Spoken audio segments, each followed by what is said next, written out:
전환기의 신앙자세, 전환기의 신앙자세.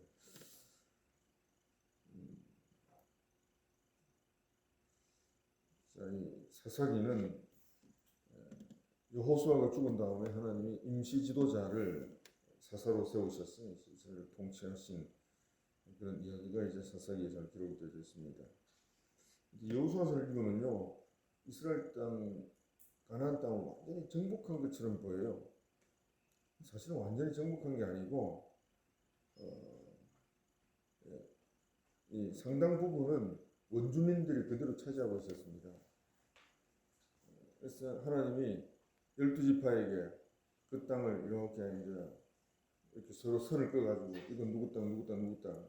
자, 이렇게 이제 그 선을 그어서 우리 땅이라고 했는데 점령을 못한 거예요. 아직 점령. 그래서 사무엘 상하 보면 계속 블레셋 사람과의 전쟁이 계속해서 이어지는 것을 볼 수가 있습니다.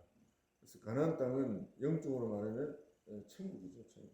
천국인데 이게 천국에 들어왔는데 여전히 블레셋 사람들은 완강히 저항하고 또 이스라엘 백성들은 하나님이 주신 땅으로 그 땅을 계속해서 정복하기 위하여서 블레셋과의 전쟁이 계속 이루어지는 장면이 사사기 이어서 사무엘 상하, 열왕기 상하 계속 사실 이어지는 것입니다. 그래서 이 가나안 땅은 영적으로 말해서 천국인 동시에 또 이 땅은 우리의 성화를 이루어가는 땅이다, 이렇게 볼 수가 있죠. 이중적 의미가 있는 것입니다. 그래서 광락길을 행할 때는 가나안 땅이 천국이요, 가나안 땅에 들어온 다음에는 이 땅이 영원한 천국에 들어가는 또 중간 정거장으로서의 어떤 그런 모습을 우리가 볼 수가 있습니다. 그래서 우리가 성경, 구약 성경 사사기서, 열왕기상하, 역대상하, 사무엘상하, 열왕기상하, 역대상하를 쭉 읽을 때는 우리가 이 중간 정거장에서 계속해서 영적 전투를 치르면서 우리가 성화되어져 가는 과정을 하나님께서 우리에게 원하신다 하는 것을 우리가 그런 관점에서 우리가 성경을 읽게 되어지면 우리가 이제 성경을 통해서 하나님이 우리에게 깨닫게 해주시는 바를 좀 더 잘 효과적으로 깨달을 수가 있게 되어지는 것입니다. 자, 모세가 가나안 땅 호압까지 인도했고 이제 여호수아가 가나안 땅을 정복을 했습니다. 그런데 아직 완전히 정복하지도 않았는데 여호수아가 죽었죠. 1절은 여호수아가 죽은 후에. 근데 여호수아는 후임이 없어요. 그렇죠? 모세는 여호수아라고 하는 후임을 세웠는데 여호수아는 딱 부러진 후임이 없었습니다. 그래서 여호수아가 죽은 이후의 시대 상황을 가장 잘 묘사한 그런 구절이 있는데 사사기 그러면 21장 25절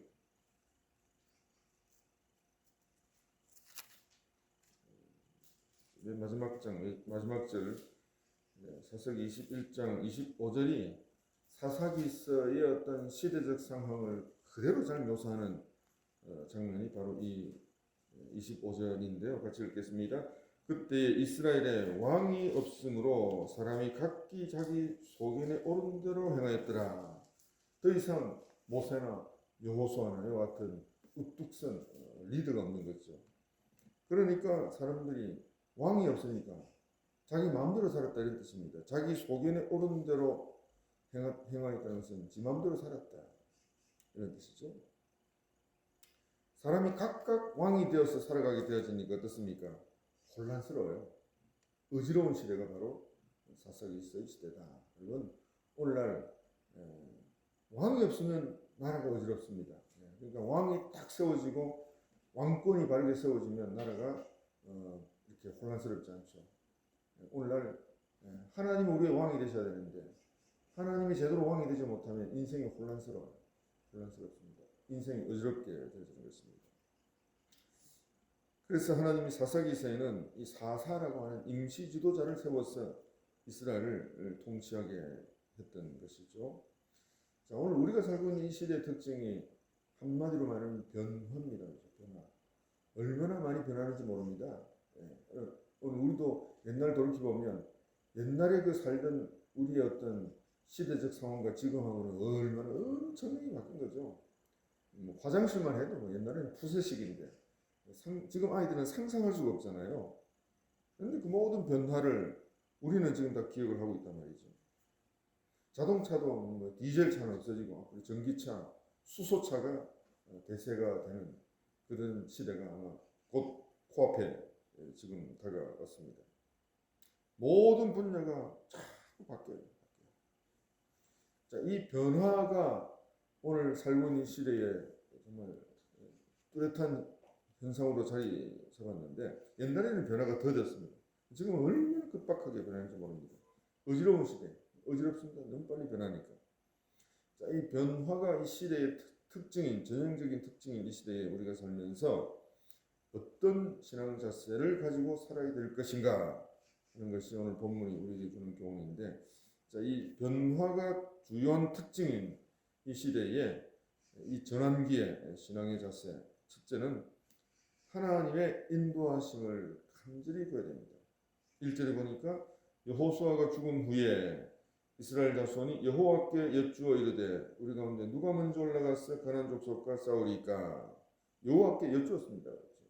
여호수아가 죽고 누가 우리의 지도자인지 알 수 없는 이 시대에 불안이 엄습해 오잖아요. 우리는 어떻게 살아야 될 것인가? 이제 모세가 있고 여호수아가 있을 때는 그들이 인도하는 대로 순종하면 되는데 더 이상 우리를 지도하고 인도하는 지도자가 없으니 얼마나 두려운 상황입니까? 이렇게 기도가 나올 수밖에 없죠. 위대한 지도자 여호수아 장군이 더 이상 우리 곁에 없습니다. 여호수아를 대신할 만한 사람도 없습니다. 하나님, 우리가 어떻게 살아야 됩니까? 여전히 블레셋 사람들은 완강하게 저항하고 있고 이 땅을 하나님이 주셨다고 했는데 우리는 저들에게 비해서 무기도 부족하고 저들은 철기 무기 가지고 있고 우리는 청동기 무기를 가지고 있고 우리 어떻게 해야 됩니까? 이런 어떤 간절함이 저절로 나올 수밖에 없는 그런 시대를 맞이하게 되어진 것이죠. 우리가 민수기서를 읽어보면요, 이스라엘 백성들이 모세나 여호수아의 말에 고분고분 순종한 게 아닙니다. 항상 대들었어요. 물이 없으면 물이 없다고 대들고 길이 험하면 길이 험하다고 대들고 항상 대들었습니다. 그런데 민수기서에 보면 이스라엘 백성들이 어렵고 힘든 일을 당할 때마다 엎드렸다고 했잖아요. 엎드렸다는 말이 하나님 앞에 기도했다. 하나님께 이 문제를 맡겼다. 이런 뜻이 있잖아요. 그래서 엎드림을 영어로 하면 엎드림입니다. 위로 꿈이 열린다. 오늘도 우리가 엎드릴 때마다 인생길이 캄캄하게 알 수 없는 것처럼 보일 때 우리가 엎드릴 때마다 위로부터 하나님이 주시는 꿈이 열린다는 것입니다. 비전이 열리는 것입니다. 그래서 야곱이 베델 들판에서 캄캄하니까 정말 이 내 걸음이 도대체 도무지 안전을 보장받을 수 없다고 생각할 때에 그는 간절히 기도했고 잠잘 때에 하늘문이 열렸지 않습니까? 꿈이 열리고 위로부터 하늘의 음성이 들리고 그렇게 되었을 때에 그 야곱의 걸음을 하나님이 책임져 주셨던 것을 볼 수가 있습니다. 구약에도 보면 하나님 마음에 합한 자라고 인정받은 사람이 야곱이잖아요. 야곱이 이제 하나님께 여짜오되 이런 표현들이 나오게 되어지는데 야곱의 다윗의 인생을 좌우한 중요한 삶의 비밀이 바로 하나님께 여쭙는 것이었는데 다윗이 가장 인생에 있어서 다급할 때가 왕이 되기 직전이었잖아요. 어제 내가 설교했지만 왕이 되기 직전이 제일 어려웠는데 그때 이제 아말렉 산적대가 이제 시그락성을 쳐들어가지고 처자식을 다 빼앗아갔습니다. 그러니까 목숨 걸고 다윗을 따랐던 부하들이 돌멩이 들고 다윗에게 던지려고 할 그런 위급한 때에 다윗이 하나님 앞에 간절히 기도했습니다. 내가 이 군대를 추적하면 따라잡겠습니까? 그러니까 하나님 음성이 들렸습니다. 따라가라. 도대체 동서남북 어디로 갔는지 알 수 없는데 따라가라는 거예요. 따라갔더니 이제 아말렉 산적대가 버린 소년을 발견하고 소년을 잘 치유하고 먹이고 입히고 하니까 그 소년이 그대로 산적대가 간 길을 인도해서 덮쳤어. 모든 것들을 다 회복할 수 있게 되었던 것입니다. 내가 산적들을 따라가면 잡겠습니까? 따라가라. 잡는다. 주님께서 말씀하셨어. 동서남북을 알 수 없는데 하나님께서 다윗의 걸음을 인도해 주셔서 아말렉 산적들을 다 사로잡을 수 있게 하시고 잃어버린 것을 다 되찾을 수 있도록 해주셨습니다. 왕이 되고 난 다음에 또 다윗에게 절체절명의 위기가 닥친 것이 압살롬이 반역을 했을 때입니다. 사랑하는 아들 압살롬이 아버지를 죽인다고 왕위를 빼앗으려고 반역을 일으켰으니까 얼마나 기가 막힙니까?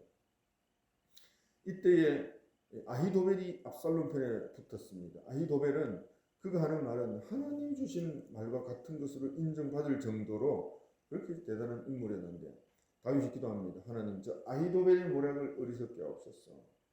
결국 아히도벨의 모략을 압살롬이 채택을 안 하는 것이죠. 후세에 그 조언을 채택을 하게 되므로 결국 압살롬은 죽고 말고 그 모든 반란은 흑사로 돌아가게 말았습니다. 아히도벨의 모략을 어리석게 하옵소서. 그 간절한 기도가 하늘보좌에 상달되어서 앞날을 알 수 없었던 다윗의 인생을 하나님께서는 딱 안정되게 되찾고 회복시켜 주셨던 것입니다. 오늘도 우리가 혼란스러운 시대를 살면서 신앙의 선배들의 우리가 지혜를 본받아야 되는데 잠언서 3장 5절 6절 말씀 보겠습니다. 같이 읽습니다. 너는 마음을 다하여 여호와를 신뢰하고 내 명철을 의지하지 말라. 너는 범사에 그를 인정하라. 그리하면 내 길을 지도하시리라. 범사에 하나님을 인정하라는 말이 범사에 기도의 제목과 소원으로 하나님께 아뢰라는 것입니다. 그렇게 할 때에 하나님께서 우리의 걸음을 도대체 나는 동서남북 어디로 가야 될지 알 수 없지만 범사에 하나님께 인정하고 하나님의 도우심을 구하면 하나님 반드시 내 길을 인도하신다. 그래서 혼란스럽고 변화가 심한 이 세상 가운데서 하나님께서 오면 섭리의 길로 우리의 걸음을 인도해 주시는 것입니다. 두 번째, 전환기의 시대에 우리가 나타내 보여야 될 신앙의 자세는 날마다 새롭게 도전해야 된다. 날마다 새롭게 도전해야 된다. 2절의 말씀 보니까 여호와께서 이르시되 유다가 올라갈지니라 보라 내가 이 땅을 그의 손에 넘겨주었노라. 하나님이 주신 이 땅을 정복하는 일을 가만히 있어서는 안 되니까 행함 있는 믿음을 보여라. 그래서 이 땅을 정복하는 작업을 구체적으로 시행하는데 하나님은 그 일을 유다 지파에게 맡겼습니다. 유다 지파가 선두에 서라. 유다 지파가 앞장서라. 여러분 앞장서는 일은 두렵잖아요. 그러나 앞장서는 일은 동시에 영광스러운 일인 것입니다. 오늘도 주님께서 우리가 앞날을 어떻게 전개될지 뒤따라가면 좋은데 내가 앞장서면 참 두려운 거예요. 주님께서는 우리에게 앞장서라는 것입니다. 새롭게 도전하라. 새롭게 도전하라.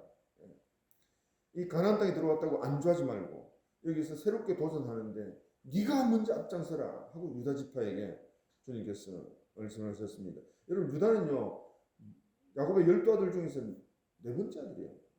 루벤, 시몬 네 번째 아들입니다. 그런데 네 번째 아들 장남도 아니잖아요. 그런데 네가 앞장서라는 거예요. 창세기에 보면 야곱 시절에 가나안 땅에 가뭄이 닥쳤습니다. 그래서 식량을 구하기 위해서 애굽으로 갔어요. 근데 애굽에는 누가 총리가 되어 있습니까? 요셉이 총리가 되어 있는 거예요. 요셉이 형들을 시험합니다. 시험한다고 시몬을 이제 결박을 해서 포로로 붙잡아 놓고는 곡식 올리고 네 동생 데리고 온나, 네 막내 동생 데리고 온나. 그래가지고 시몬을 포로로 결박한 거예요. 곡식을 갖고 갔는데 곡식 다 먹고 난 다음에 곡식이 다 떨어졌으니까 아버지 우리 막내 동생을 그 총리한테 데리고 가서 얼굴 보여줘야 시몬도 찾을 수 있고 식량도 다시 사올 수 있습니다. 아버지가 기겁을 하죠. 옛날에 요셉도 죽었는데 이제 또 베냐민 데리고 가면 어떻게 될지 알 수가 없고 시몬도 결박당했다는데 도저히 막내 아들은 내가 데리고 가도 허용할 수가 없다. 자, 이때 이제 유다가 앞장섭니다. 이때도 유다가 아버지 내가 책임지겠습니다. 내가 보증 쓰겠습니다. 이렇게 하니까 아버지가 허락을 하는 거죠. 내가 죽으면 내가 내 아들을 잃으면 잃으리라 하고 이제 베냐민을 보내주는 거예요. 그리고 이제 베냐민을 데리고 갔는데 여전히 이제 요셉이 이제 의심의 눈초리를 버리지 않습니다. 이번에는 이제 돌아가는 길에 은잔을 베냐민 짐꾸러기에 딱 숨겨놔요. 그래서 이제 돌아가는 길에 다시 점치는 은잔을 누가 훔쳐갔다 해가지고 짐꾸러기를 저음들이 조사해 보니까 베냐민의 짐꾸러기에서 은잔이 발견됐잖아요. 이 얼마나 기가 막힌 일입니까? 그래서 이 은잔이 발견된 사람은 여기 남아야 된다. 이때 유다가 났습니다.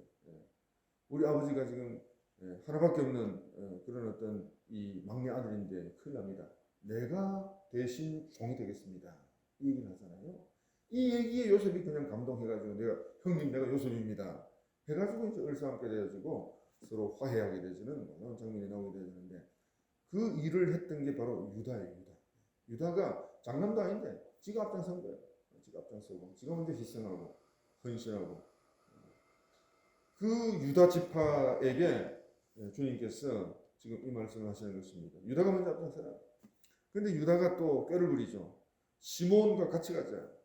시몬이 누굽니까? 시몬 지파가 그때 요셉에게 구금당했던 그게 시몬 아닙니까? 시몬을 풀어주었던 결정적인 인물이 바로 유다죠. 그때 빚을 갚아라. 사실 이런 역사는 반복되는 것 같아요. 역사는 반복되는 그런 모습을 보이게 되어집니다. 앞장섰던 이 유다 지파에게 예수님이 탄생하게 하셨습니다. 그렇죠? 예수님이 탄생하는 놀라운 영광을 누리게 되어진 것입니다. 여러분, 내가 먼저 앞장서고 내가 먼저 도전하면 하나님이 우리에게 복을 내려주시는 것입니다. 마지막 세 번째로 전환기 시대에 우리가 보여야 될 신앙자세는요, 미해결에 해결하지 못한 숙제를 해결하라. 해결하지 못한 숙제를 해결하라. 4절 5절 보니까 유다가 올라갑니다. 유다가 올라가며 여호와께서 가나안 족속의 브리 족속을 그들의 손에 넘겨주시니 그들이 베색에서 10,000명을 죽이고 베색에서 아도니 베색을 만나 그와 싸워서 가나안 족속과 브리 족속을 죽이니 결국은 해결해 버리죠. 정복해야 될 그 땅을 정복하고 합니다. 자, 이 베색이 어느 땅이냐라고 할 때에 여러 가지 설이 있지만 이 베색은 예루살렘으로 해석을 합니다. 예루살렘을 점령한 거예요. 그리고 아도니 베색이라는 것은 베색 왕 이런 뜻입니다. 이 베색 왕을 처단해 버리고 맙니다. 그리고 또 그 다음에 계속해서 점령을 하는데 11절에 보니 9절에 보니까 이 헤브론을 정복하죠. 9절에 보니까 헤브론을 10절에 보니까 유다가 또 가서 헤브론에 거주하는 가나안 족속을 쳐서 세세와 아이만과 달미를 죽였더라. 헤브론의 봇 이름은 기랏 아르바더라. 헤브론, 다윗이 처음 왕이 되었던 곳이 바로 헤브론입니다. 이 헤브론을 그다음에 정복을 합니다. 그 다음에는 또 기랏 세벨을 점령하게 되어지는데 기랏 세벨은 유다 지파의 갈렙의 조카 온니엘이 기랏 세벨이라는 땅을 정복을 하게 되어지죠. 11절에 보니까 거기서 나가서 드빌의 주민들을 쳤으니 드빌의 본 이름은 기랏 세벨이라. 자, 그러니까 예루살렘, 헤브론, 기랏 세벨 이런 어떤 중요한 땅들을 도시들을 촥촥촥 점령을 하는 것입니다. 가나안 땅에 진입은 했는데 그 중요한 요충지를 아직까지 점령하지 못하고 있었는데 하나님이 유다 지파에게 네가 앞장서라. 가지고 앞장서서 그 땅을 착착착 점령하는 그런 모습을 보이고 있습니다. 다시 말해서 해결하지 못한 숙제를 해결했다는 것입니다. 부모가 아이들이 학교에서 돌아오면 제일 먼저 하는 건 뭡니까? 숙제하고 놀아라. 숙제하고 놀아라. 오늘도 하나님께서 우리에게 미해결의 숙제를 해결하라. 그 말씀을 하고 계시는 것입니다.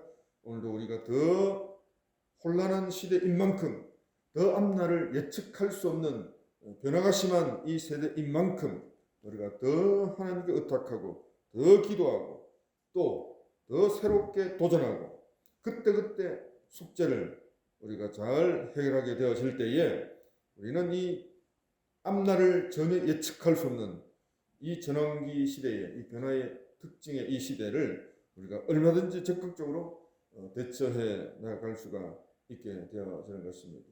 오늘도 이 여호수아가 죽고 난 다음에 이스라엘 백성들이 나타내 보였던 이와 같은 신앙의 자세를 우리가 나타내 보이게 되어질 때에 주님께서는 우리로 하여금 이미 주신 그 땅을 우리가 확실하게 정복할 수 있도록 우리에게 은혜 베풀어 주시는 것입니다. 오늘도 우리에게 주님이 약속해 주신 그 약속의 땅을 능히 정복하는 그런 이 주인공으로서, 신앙의 주인공으로서 주님 앞에 발견되어지는 저와 여러분들이 되어지시기를 주의 이름으로 축원합니다.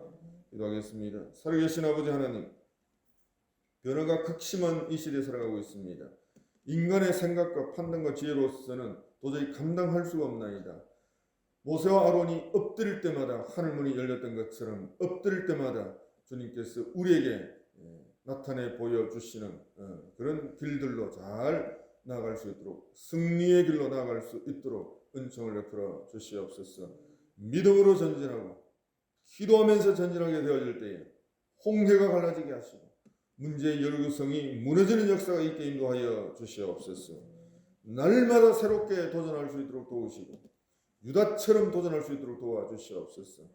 미해결의 숙제를 그때그때 잘 해결하고 전진해 나가게 되어질 때에 하나님께서 우리에게 예비해 놓으신 그 땅을 능히 점령하고 그 땅을 밟게 되어지는 영광의 주인공들이 다 되게 하여 주시옵소서. 예수님의 이름으로 기도하옵나이다. 아멘.